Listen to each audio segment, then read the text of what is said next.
Good evening and welcome to the Golden Age. This is where we look at the films and filmmakers that help define and shape to what modern cinema is today.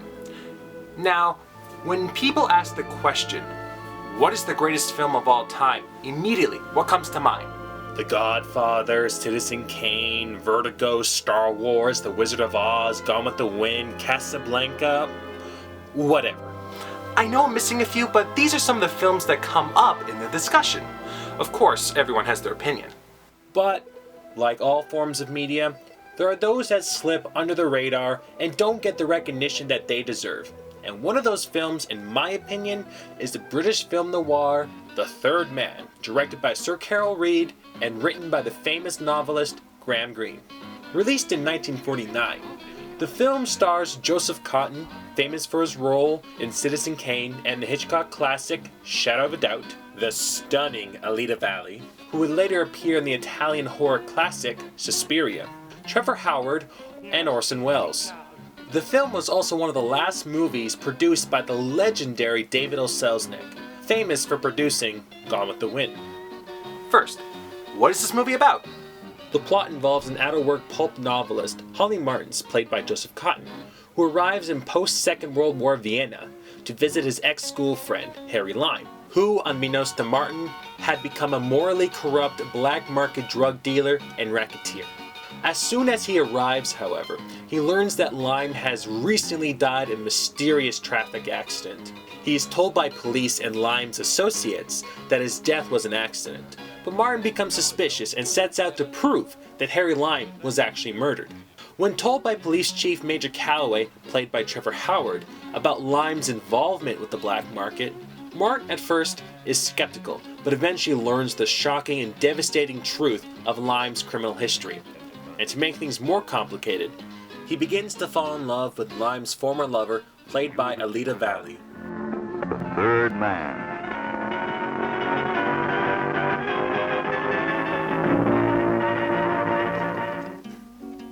Now, what makes this film so damn special? Well, let's start with the acting. Joseph Cotten gives a terrific performance as the naive yet strong-minded Holly Martins, who is unaware of how much danger he's getting himself into. What makes this character so engaging is his determination and stubbornness, which acts as both a strength and a weakness. Also, I just love how this guy talks. He is such a smartass and always has a witty comeback to anyone he encounters, particularly Major Calloway. You've been blundering around with the worst bunch of racketeers in Vienna, your precious Harry's friends, and now you're wanted for murder. Put down drunk and disorderly, too. I have. What's the matter with your hand? Parrot bit me. Oh, stop behaving like a fool, Martins. I'm only a little fool. I'm an amateur at it. You're a professional. Alida Valli and Trevor Howard both give memorable supporting performances. In fact, almost every character is unforgettable. From Harry Lime's Three Droogs, to the Porter, to Sergeant Payne, played by Bernard Lee, who would become famous for playing M in the James Bond movies. Then, of course, there's Orson Welles, playing the cynical Harry Lime. This guy pretty much steals the show, his charming demeanor disguising the inhuman monster within. In my opinion, Harry Lime became the architect for future immoral and corrupt villains with an unsympathetic attitude towards mankind. And this speech perfectly sums up Harry Lime. Have you ever seen any of your victims? You know, I never feel comfortable on these sort of things. Victims? Don't be melodramatic. Look down there. Would you really feel any pity if one of those dots stopped moving forever? If I offered you 20,000 pounds for every dot that stopped, would you really, old man, tell me to keep my money? Or would you calculate how many dots you could afford to spend? Free of income tax, old man. Free of income tax. The only way you can save money nowadays. This would be one of Orson Welles' defining performances, up there with Charles Foster Kane. And he would appear on many greatest characters and villains list, including the AFI's top 50 villains. The look of the film is outstanding. The setting of the gloomy, bombed ruins of Vienna almost becomes another character within the film itself. This is a movie where the location is just as noteworthy as the story and characters. According to reports, Selznick wanted to shoot the entire film in a studio, but director Carol Reed refused, shooting nearly everything on the location. Unconventional at the time. However, this is all highlighted by the imaginative and stunning cinematography. The film is renowned for popularizing the use of the Dutch angle, which helps represent both Holly's role and the overall tone of the movie, with the tilted angles suggesting a world out of joint, and the bizarre lighting and intense shadows give the movie a unique and unforgettable visual style. Finally, there's the musical score, composed by then unknown Anton Karas.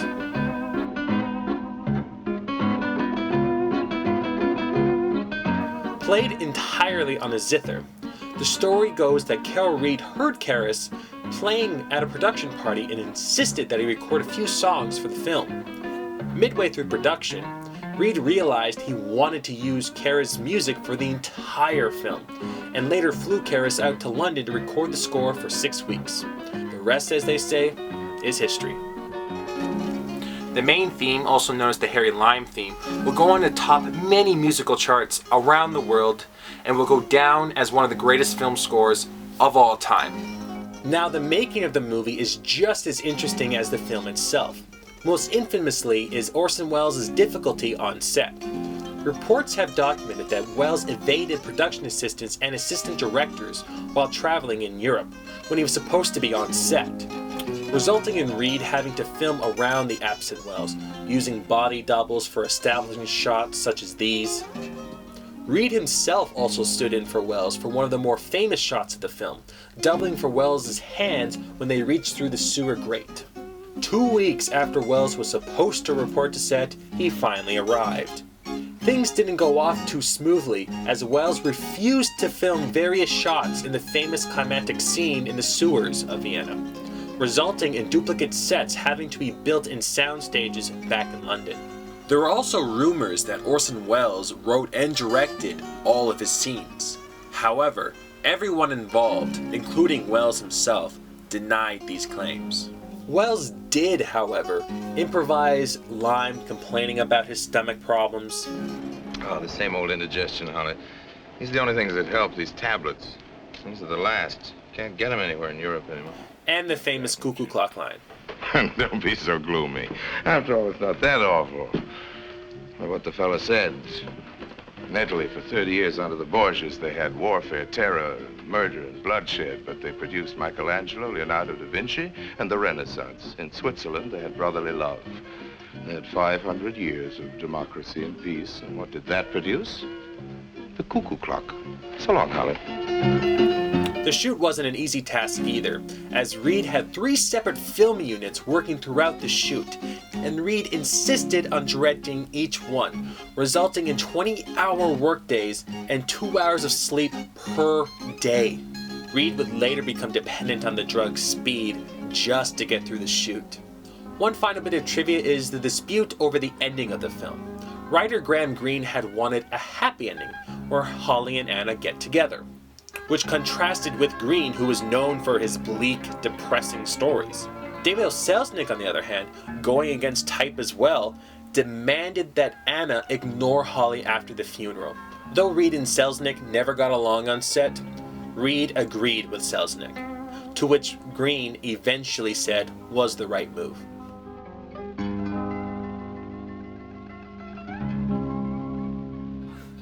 I could go on about the detailed and complex story, the behind-the-scenes drama, the music, the performances, the characters. But really, if you are a fan of film noir, murder mysteries, thrillers, or hell, if you're a fan of film in general, this is a must-see. It's truly one of the greats.